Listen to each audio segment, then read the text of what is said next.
Hey guys, welcome back to today's video. Today is Saturday, March 12th, 2022, and today we're going to be taking a look at a bunch of different ratings for the 2022 Senate elections this upcoming November from Sabato's Crystal Ball, the Cook Political Report, and Inside Elections. In doing so, we're going to compare it to my current prediction and just see how much actually differs between those who have somewhat of an expert analysis over these races and pretty much just seeing the main differences between all of these different company ratings, because they definitely tell a bit of a story when you see some states characterized as more safe or likely than others, and I think it's definitely worth exploring. So the most recent one from the Center for Politics, the Sabato's Crystal Ball, is the March 1st prediction. You also have the Cook Political Report, which was released on March 4th, and Inside Elections, which was released on February 24th. So Inside Elections is probably the most outdated one. My most recent projection, I believe, occurred on the 1st of March. I believe it was the first or second day, so it ended up being the first day, but February 24th probably is a bit outdated when it comes down to our current international stance, but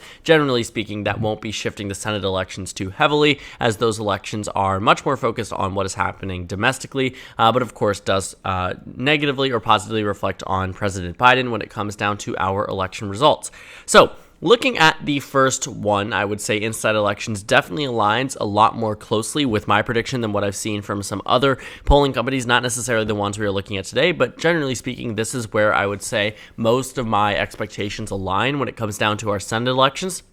Inside Elections currently characterizes races with toss-up, tilt, lean, likely, and solid, so the same way I do.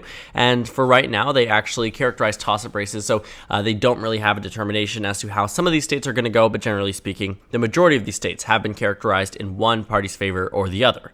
So on the total seats in play for the Democratic Party, they really only talk about 14. And that comes down to actually 14 states that currently have Democratic incumbents, but 4 seats that they would characterize as battleground seats. So these are seats that I'm assuming are in the lean, tilt, and toss-up, and I believe likely and solid are characterized in their own more solid characterization. 4 for Democrats, 4 for Republicans, and currently 3 in the middle. So looking at the characterization right now for the toss-ups for the Democratic Party, they currently have Arizona Senator Mark Kelly, Georgia Senator Raphael Warnock, and Nevada Senator Catherine Cortez Masto. Surprisingly enough, the state of New Hampshire is in the tilt Democratic column. On my prediction, it is in the lean Democratic column. Not much of a difference, but I do agree with many of these toss-up races. Currently speaking, I have Arizona, Georgia, and Nevada all in the toss-up lean Republican column, so that means that it definitely can go back and forth. Right now, I would say the Republicans definitely have the upper hand, but I do agree with this estimation that it's definitely in the toss-up more so tilt type of category. For New Hampshire, I do agree that it is to the left of all 3 of these states, so I'm happy to see it characterized as such.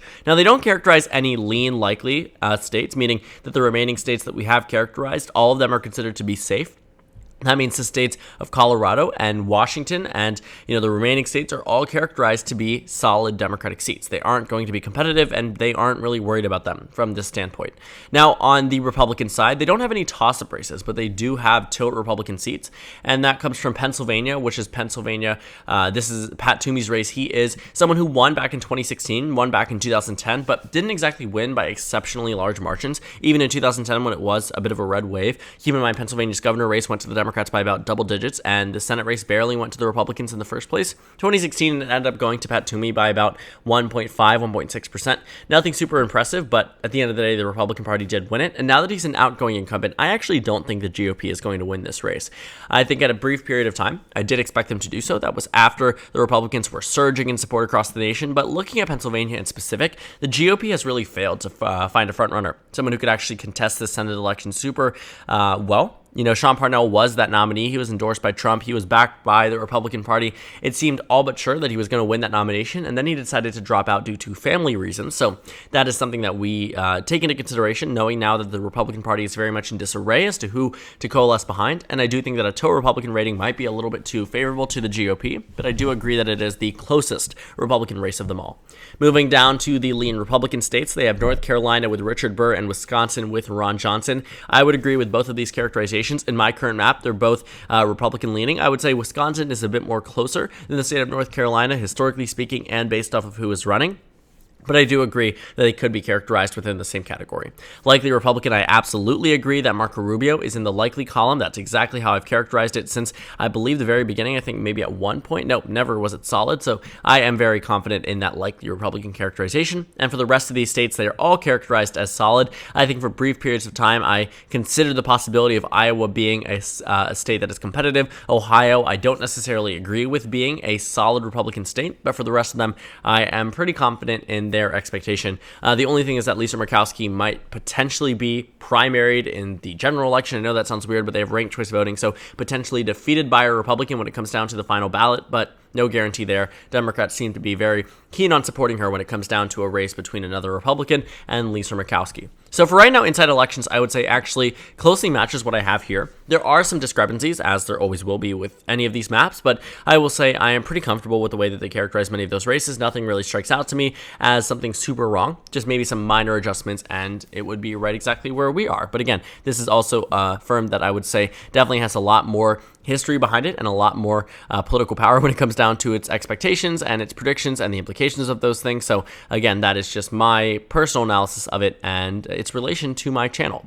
Moving over to Larry Sabato. This is his crystal ball. This is at the University of Virginia. Now, Sabato's crystal ball was the most accurate election prediction back in 2020. It got every single state correctly except for one. It actually predicted that North Carolina would go blue and Florida would go red. Got a lot of slack for that. A lot of flack for that back in the 2020 election before the election occurred, but when it ended up happening, we found out that they ended up being very, very accurate. They had Georgia correct. They had many other states correct. They had Wisconsin, Michigan, Pennsylvania correct.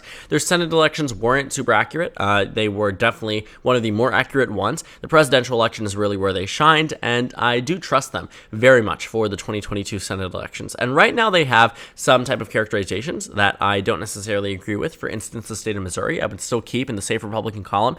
I don't think they ever characterized Missouri as a safe Republican seat. I think a lot of that comes down to the fact that Eric Greitens, the former governor who was essentially forced to resign amidst a scandal, is now the front runner for the Senate election there. But keep in mind that Missouri is still a red state, voted for Trump by 15 points twice, and is very much going to be a very Republican state in 2022. But beyond that, I really don't see much that's really jumping out to me as super incorrect. The Senate elections here don't use tilt characterization, so when I see states such as Wisconsin and North Carolina characterized within the same category, I tend to agree with it because they don't use that tilt characterization. I do think that if they did have a tilt characterization, they might use it, but they don't necessarily need it through and through. Looking at this map, there aren't really many major differences between mine. One main difference is that they use the toss-up category, which by the time we reach the November election, they will actually characterize all of their toss-up seats.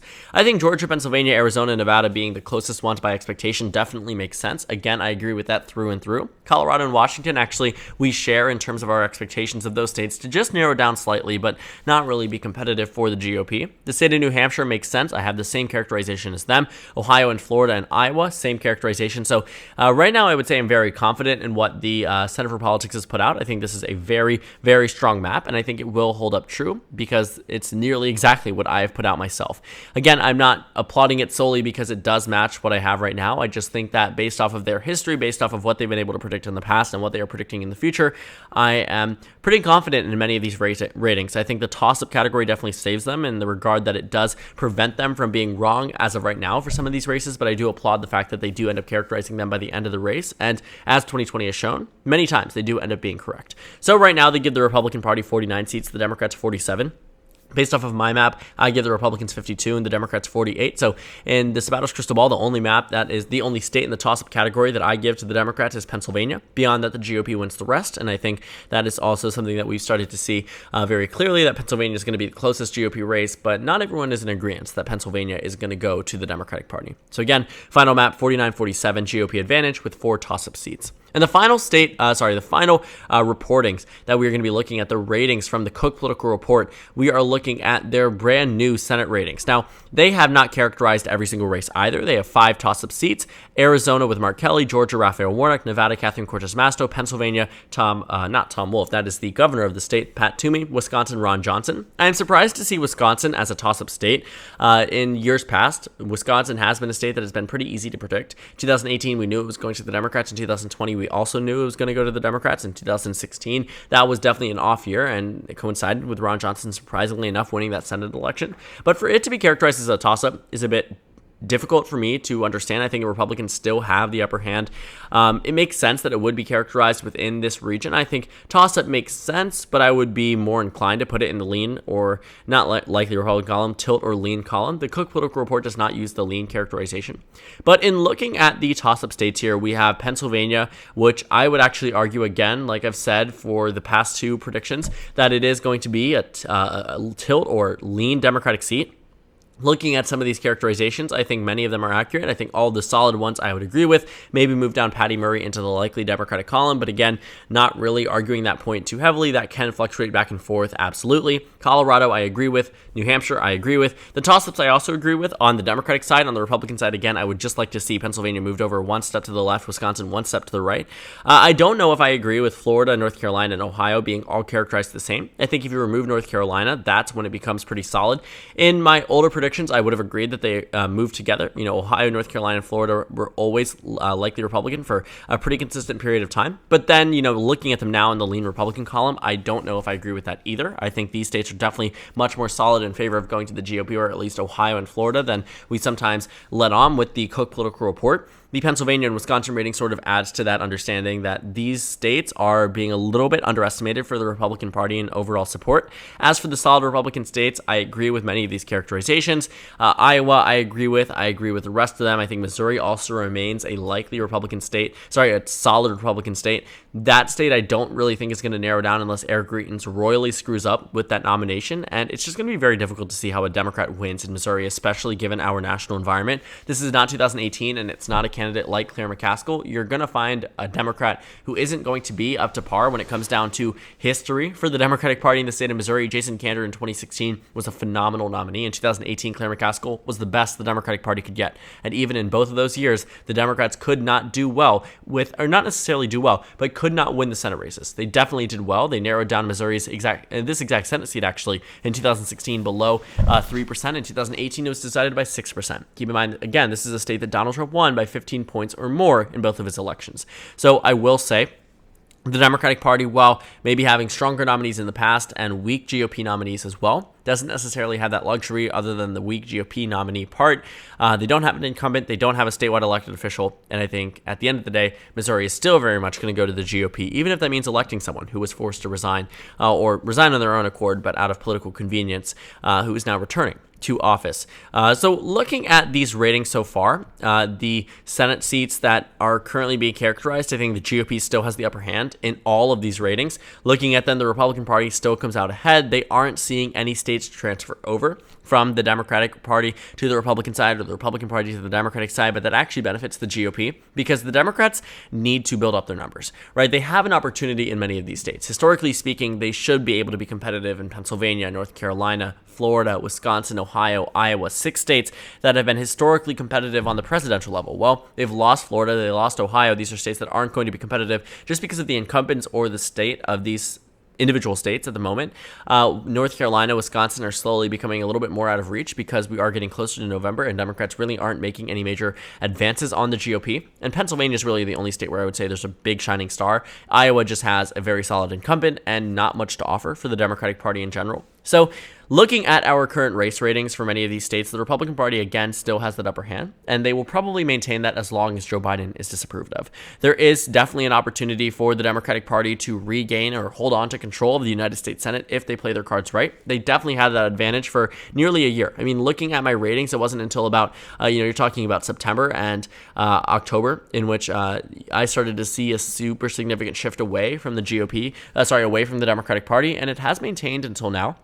So for about equal time, the Democratic Party and the Republican Party have had the advantage in terms of control for 2022. But now looking at how close some of these Senate races are, in my estimation, and Inside Elections and the Cook Political Report and Larry Sabato's crystal ball, I am beginning to start to see how the Democrats do pave themselves back into the Senate majority. I mean, seeing Wisconsin, Nevada, Arizona as some of the closest races in all 3 predictions consistently, including my own, so that's 4, means the Democrats could potentially win there, right? They could flip Wisconsin, they could flip Arizona, they could flip Nevada, they could even flip back Georgia, based off my current estimation, which means Democrats at some point potentially could even gain seats in the United States Senate. It comes down to Joe Biden's approval rating. It comes down to the generic ballot. It comes down to the Democratic Party's ability to have strong incumbents. Luckily for the Democratic Party, all of their incumbents are deciding to run except for in the state of Vermont. On the Republican side, they don't have that luxury. They're retiring incumbents in Missouri, Alabama, North Carolina, Ohio, and Pennsylvania. 3 of those states are going to be competitive in 2022 in some regard. So that's something to keep in mind as well. I think still the GOP maintains their advantage given our national environment, given our international climate, given Joe Biden's approval rating, given the generic ballot, given the statewide candidates and the frontrunners for many of these races. But it absolutely is still in contention for the Democratic Party to win. I think they still have a very good shot, and they would definitely be foolish not to try to win. And I think that's why you're starting to see a lot of fundraising, a lot of efforts ramping up for the Democratic Party in many of these key states, and many of the ratings all agree that the state of the Senate is still very much in play for both political parties. So thank you guys so much for watching this video. Make sure to comment down suggestions below. Subscribe on the left if you haven't already, and check out the Instagram and Twitter. At the bottom left of the screen, there's also a Discord server for you to go ahead and join. On the screen's a video you can watch, and then a playlist for my 2022 Senate election analysis videos. Again, thank you guys so much for watching, and I will see you all tomorrow.